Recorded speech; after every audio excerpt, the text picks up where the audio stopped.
So Unit 4 is all about the arrangement of electrons. So in our Unit 3, we discovered that we do have electrons in the atom. But as of right now, we just said they're outside the nucleus, right? We didn't say how they were arranged, where they're at outside the nucleus, anything specific about the electron. So that's what this chapter is going to go into. We have to cover light and how light travels and all this that the scientists had to look at in order to figure out how these electrons are placed out in the atom. So that's what we're going to get into today.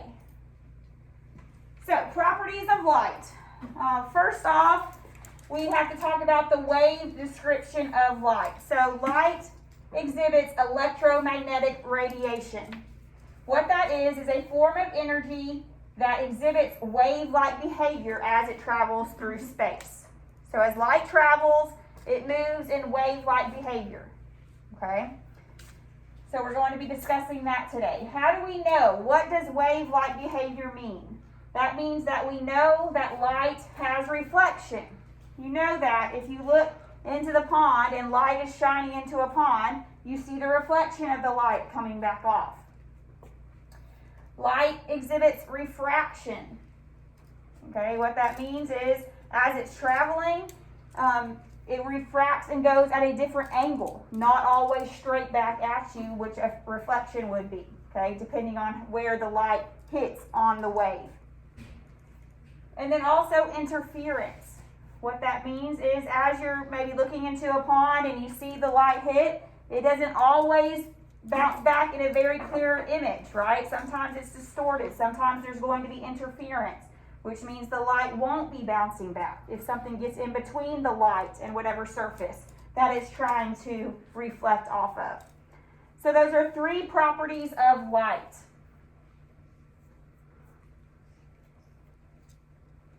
Together, all forms of electromagnetic radiation form the electromagnetic spectrum.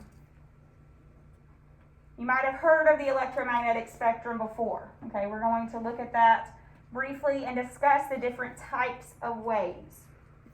So this is all what scientists use in order to determine how the electrons are going to be oriented within the atom. Do they just move around as a wave?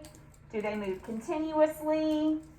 All right, what are these electrons doing within the atom?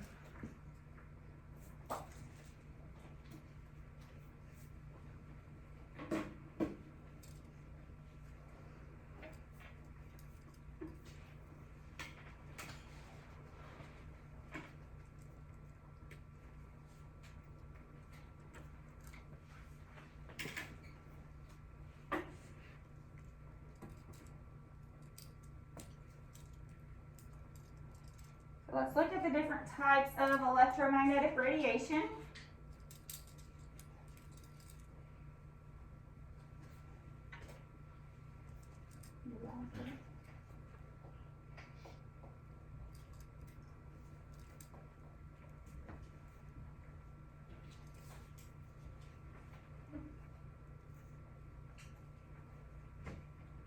All right, so here's the electromagnetic spectrum, okay? What this spectrum shows is the different types of waves, all right, that we have exhibit as electromagnetic radiation, okay?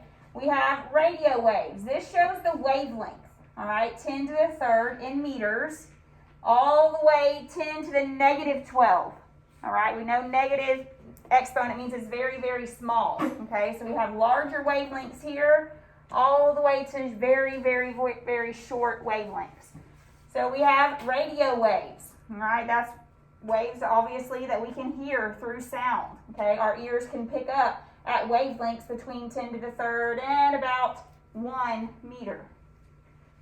Then we have microwaves, all right? Most of you have microwaves, and that is the electromagnetic radiation, the wavelength that a microwave exhibits in order to cook your food through radiation. Infrared radiation. This is visible light. So these are the colors our eyes can pick up, or this is the wavelength that our eyes can pick up, right about 10 to the negative 6 meters. So only in wavelength of 10 to the negative 6 can our eyes pick up color. And those are the colors we are able to see with our eyes. Ultraviolet light, X-rays, all right, so we get more and more smaller wavelengths, and then gamma rays, okay? So the smaller the wavelength, the more dangerous, I guess you could say, that these wavelengths are, okay? Because they're very small wavelength, and then we'll learn later that therefore they have a very high energy. The smaller the wavelength, the higher the energy. But we'll get there in calculations later this week. All right, I've got a video here just to kind of corny little song on electromagnetic radiation. It says it's not available anymore. Well, guess we're going to scratch that one. It was just a song singing out the different types of radiation. You do not need to know this electromagnetic spectrum, okay? You need to be familiar with the types of radiation, but you're never going to have to tell me the order of these or anything, okay? Nothing like that. You might have to pick them if you do a calculation, and then, you know, if you see a spectrum, you should be able to pick them based on your calculations, but you're not going to have to know the order of these, so don't worry about that.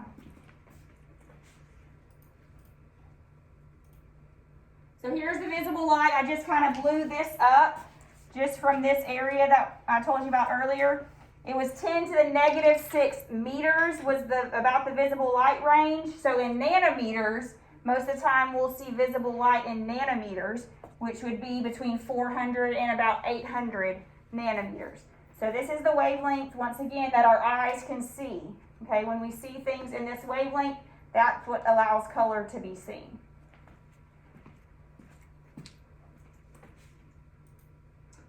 Okay, so wave-like behavior is repetitive in nature, just as you would imagine a wave at the beach, all right? Very, very repetitive. Continuous, goes on over and over again.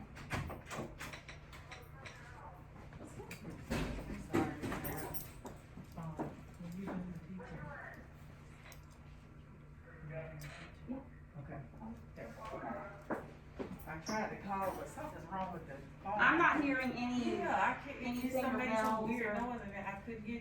Yeah, That's I'm okay, not fine, hearing but- any announcements. Thank you. No problem.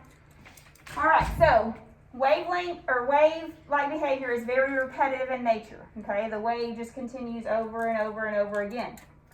Wavelength, the symbol for wavelength, we're going to be using it throughout this chapter, so you need to know it. Is this symbol? It's a lambda. It's kind of like line down, kind of like, I don't know, but that's what it is. It's called a lambda. So you kind of do a swervy line down and then a straight line. But that's the symbol for wavelength, all right? What the wavelength is the distance between equivalent points on a continuous wave. Equivalent points on a continuous wave. So if I was looking at this example right here, if I wanted to take my wavelength from right there, I would have to go one continuous wave. There's my wavelength. So this distance would be the wavelength from two equivalent points on the wave. Since my wave is continuous and repetitive, I could take my wavelength right here on the same wave and it would be the exact same distance. Okay, so the wavelength for a wave should always be the same for that wave. It doesn't change, okay, because the wave is repetitive. I could take it from right here and then say, whoop, right there, same measurement, okay? Any two continuous points on that wave will have the same wavelength. The units for wavelength are going to be expressed most commonly in meters or nanometers. We will do practice with centimeters or micrometers. You can convert to any type length measurement that you want, but the wavelength units are length, okay, a length measurement.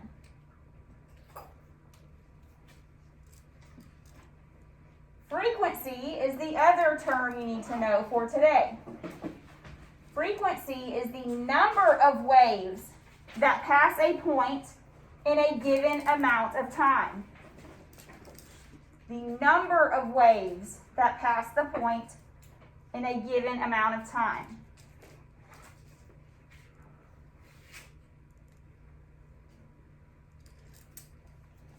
The units for frequency are s to the negative 1. This also means 1 over second. You could write it either way. That means the same thing. Remember, negative exponent just means that that unit is on the bottom. So you can write s to the negative 1. You can write it 1 over seconds. All this means is you'll have a number on top, the number of waves per second.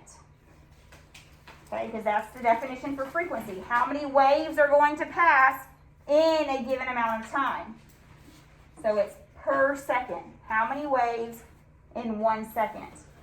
You can also, or you will also, see this unit right here. This is called hertz. That is the same as s to the negative 1. Okay, they are the exact same units. So if you see hertz, Hz, you will know I'm talking about frequency. Okay, I'm talking about s to the negative 1.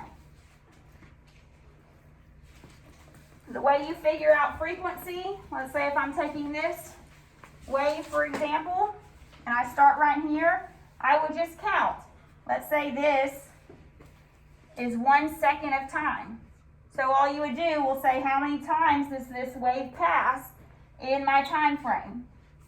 So I would have 1, 2, 3, 4, 5, 6, 7, 8, 9, 10, 11, 12. I would have to stop at equal points, okay, because that's when my wave has passed.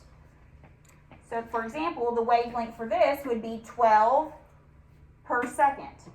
12 waves in 1 second, or 12 hertz, you could also say. For this wave, you would say 1, 2, 3, 4, 5. 5 hertz, or 5 s to the negative 1. Okay, so wavelength is the distance between equivalent points on the wave. Frequency is how many times that wave passed in a specific amount of time. As you can see right here, so for here I said my frequency, you're going to see frequency as a lowercase cursive f too. So for here I said 12, it was 12 hertz, that's what I counted up. What about my wavelength? My wavelength's pretty short. Would you agree? Now look down here, my wavelength is farther apart, but my frequency was lower. So one thing that you should point out is that the shorter the wavelength, right, the closer together my waves are, the higher the frequency. Because I can fit more waves into a second of time. Opposite down here, the longer my wavelength, or the longer the waves are apart, the lower my frequency, because I can't fit as many waves into 1 second of time. So what type of relationship would you say does frequency and wavelength have? Remember we talked about direct relationship or an indirect relationship. Indirect, very good. As wavelength goes up, right here, longer wavelength, greater wavelength, the frequency went down. You can't fit as many waves into the same amount of time. So an indirect relationship between frequency and wavelength. Any questions between frequency and wavelength? Now what we're going to look at for the last thing today is just the relationship between them. You can mathematically relate frequency and wavelength together by this formula. C equals wavelength, once again, that lambda. Frequency we will also use as the V. Sometimes you'll see F, but we're going to use a little cursive V here for frequency. C is a constant, that's the speed of light. Okay, so waves travel at the speed of light. So we're always going to have the C constant the same, which is 2.998 times 10 to the 8th meters per second. So you have to know that constant. That's the constant we're always going to use for speed of light. Your wavelength for this formula, since our speed of light is in meters per second, in order to use this formula, your wavelength must be put into the formula in meters. If the problem gives you the wavelength in nanometers, well then you convert it to meters. Okay, centimeters, micrometers, whatever it is, you just convert to meters using your metric conversions. Frequency is always going to be put into the formula in hertz. Same thing as 1 over S. So I will give you frequency, you can then calculate wavelength. Or I will give you wavelength, you can then calculate frequency. Okay? And that's just as easy as that. Any questions on the formula? We're just going to practice 4 together, and then you will do some by yourself.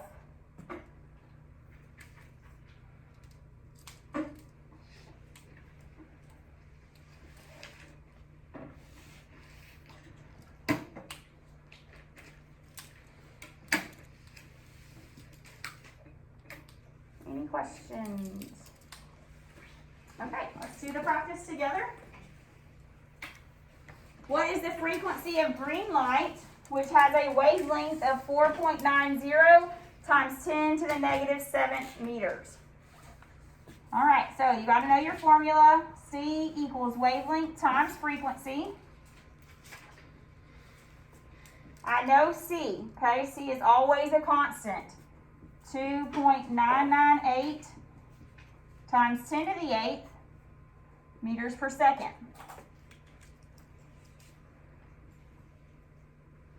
For this one, wavelength is given to me. Is it given to me in the correct units? Can I plug it in? Yes, it's in meters. Okay, I have to have my wavelength in meters. So I plug it in, 4.90 times 10 to the negative 7th meters, and I don't know frequency. That's what I'm trying to solve for. So what will I do to solve for frequency? Divide. Make sure you use your E button again.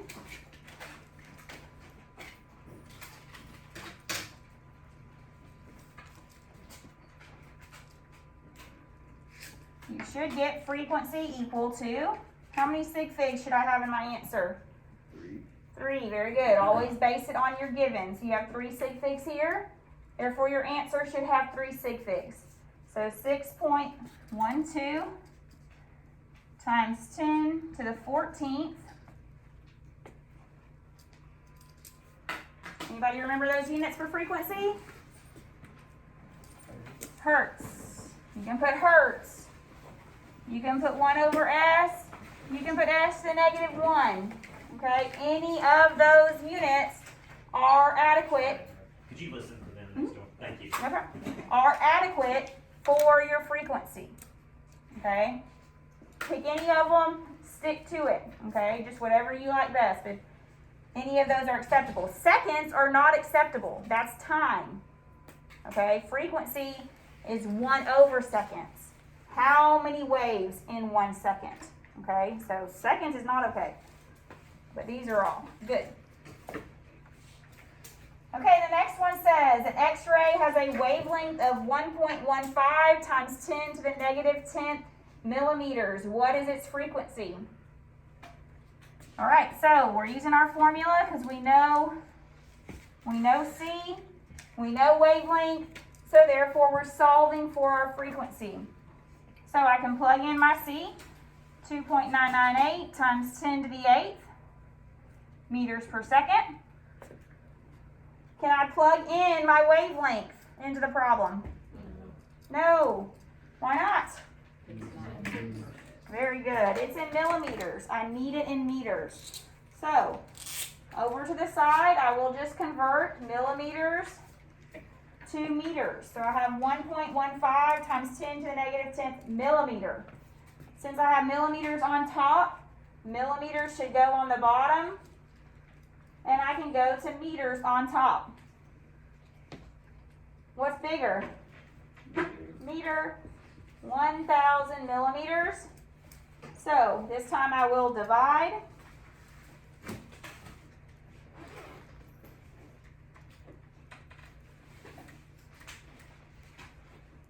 you should get 1.15 times 10 to the negative 13th meters.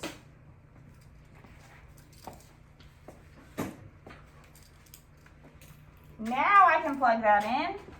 1.15 times 10 to the negative 13th meters. Once again, I do not know frequency. So I will divide my C by my wavelength. And I get my frequency equal to 3 sig figs again, 2.61 times 10 to the 21st hertz.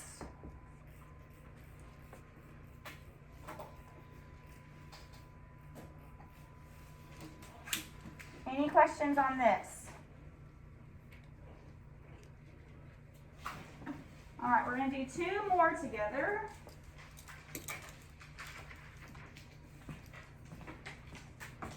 The reverse way now. This time we're going to be solving for wavelength, excuse me. So the first problem says, what is the wavelength of an electromagnetic wave that has a frequency of 78 times 10 to the 6th hertz? So once again, I plug in my formula. I know speed of light, 2.998 times 10 to the 8th.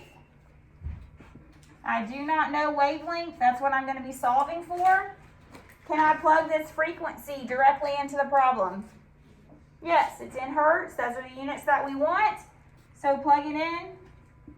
The scientific notation is not very good, but we can plug it in that way. So we're going to solve for wavelength this time. You do that again by dividing by your frequency.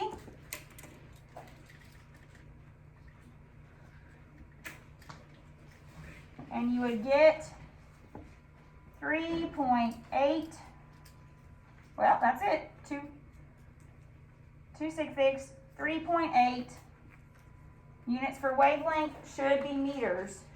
You're dividing by your hertz, therefore your seconds would cancel, and you're left with meters for your units for wavelength.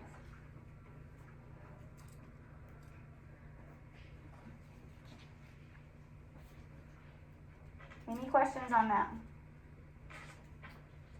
Next one says, a popular radio station broadcasts with a frequency, so when you're hearing the radio, right, you dial it in, you're hearing megahertz for your frequency. That's what the radio station is, in megahertz. So that's pretty cool, huh? But if you never knew what the radio station number is, that's what it is. But what is the wavelength of the broadcast? If we know 1 megahertz is equal to 10 to the 6th. That wasn't one of our metrics that you had to know, so if you need it, I will let you know the conversion, okay, just like that. So, once again, we know our formula. We know C, 2.998 times 10 to the 8th meters per second. I do not know wavelength, that's what I'm solving for. Can I plug this frequency directly in? No, because it's in megahertz, okay? So remember, frequency must be in just hertz. So I would come over to the side and say 94.7 megahertz.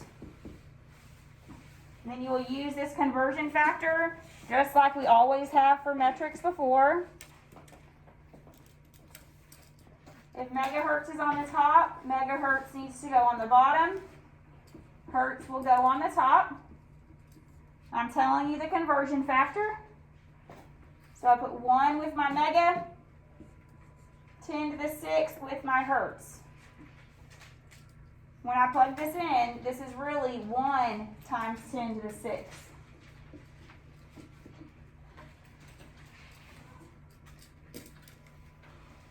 You should get 9.47 times 10 to the 7th hertz.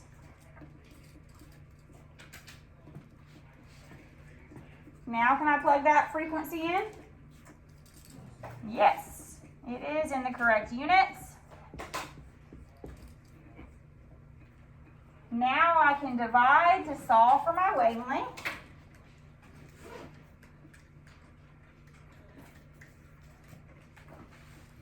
3 sig figs here. So 3.17 meters.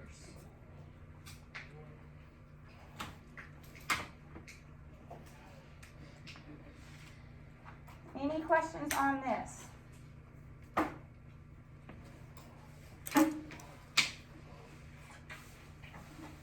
Pretty simple, right? You're going to have some problems I'm going to put up on the board as kind of an exit slip that you will turn into the basket when you're done. Next, remember we don't have school Wednesday, so Thursday when we come to class, we will determine what the energy of a wave is. And then we will use both of those equations together to find out if I give you the frequency of a wave, you should be able to calculate the energy of that wave, or vice versa. The same thing with wavelength, okay? So that's what we will be doing on Thursday. So for now, here's 8 problems. Hey, these are quick. You still got an hour, a whole hour to do 8 problems.